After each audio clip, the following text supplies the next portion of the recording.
ॐ नमस्ते गणपतये त्वमेव प्रत्यक्षं तत्त्वमसि त्वमेव केवलं कर्तासि त्वमेव केवलं धर्तासि त्वमेव केवलं हर्तासि त्वमेव सर्वं कल्विदं ब्रह्मासि त्वं साक्षात्मासि नित्यं ऋतं वच्मि सत्यं वच्मि अवा त्वं माम् अवा वक्तारम् अवा श्रोतारम् अवा दत्तारम् अवा धातारम् अवानुच्छानम् अवा शिष्यम् अवा पश्चात्तत् अवा पुरस्तात् अवोत्तरतत् अवा दक्षिणातत् अवा चोर्ध्वतत् अवा धरतत् सर्वतो मां पायि पायि समन्तत्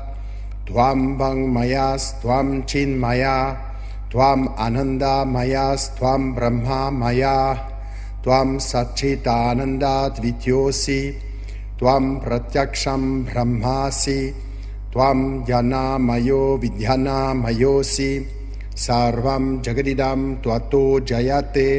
सर्वं जगदिदं त्वत्तस्तिष्ठति सर्वं जगदिदं त्वयि लयमेष्यति सर्वं जगदिदं त्वयि प्रत्येति त्वं भूमिरपो नलो नीलो नभः त्वं चत्वारि वाक्पदानि त्वं गुणत्रयातीतः त्वं देहत्रयातीतः त्वं कालत्रयातीतः त्वं मूलाधारस्थितोऽसि नित्यं त्वं शक्तित्रयात्मकः त्वं योगिनो जयन्ति नित्यं त्वं ब्रह्मा त्वं विष्णुस्त्वं रुद्रस्त्वम् इन्द्रस्त्वम् अग्निस्त्वं वायुस्त्वं सूर्यस्त्वं चन्द्रमास्त्वं ब्रह्मा भूर्भुवस्वरों घनदिं पूर्वमुच्चार्य वर्णदिं तदनन्तरम् अनुस्वरा परतरम् अर्धेन्दुलसितं तरेण रुद्धम् एतत् तव मनुस्वरूपम् गखर पूर्वरूपम् अकरो मध्यमरूपम् अनुस्वरसन्ध्यारूपम् बिन्दुरुत्तररूपम् नदसन्दनं सनिता सन्धि शैषा गणेशविद्या गणकऋषिः निःसृद्गायत्री छन्दः गणपतिर्देवता ॐ गं गणपतये नमः एकदन्ताय विद्महे वक्रतुण्डाय धीमहि तन्नो दन्ती प्रचोदयात् एकदन्तं चतुर्हस्तं पाशमङ्कुशधारिणं रदं च वरदम् हस्तैर्बिभ्रतं मुचध्वजं रक्तं लम्बोदरं शूर्पकर्णकं रक्तवसासं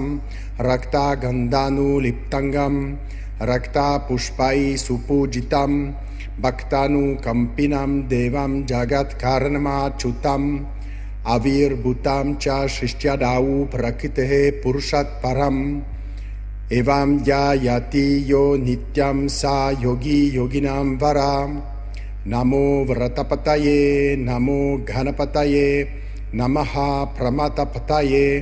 नमस्ते अस्तु लम्बोदराय एकदन्ताय विघ्ननाशिने शिवसुताय श्रीवरदमूर्तये नमः साक्षात् श्री आदिशक्ति माताजी श्री निर्मला देव्यै नमो नमः।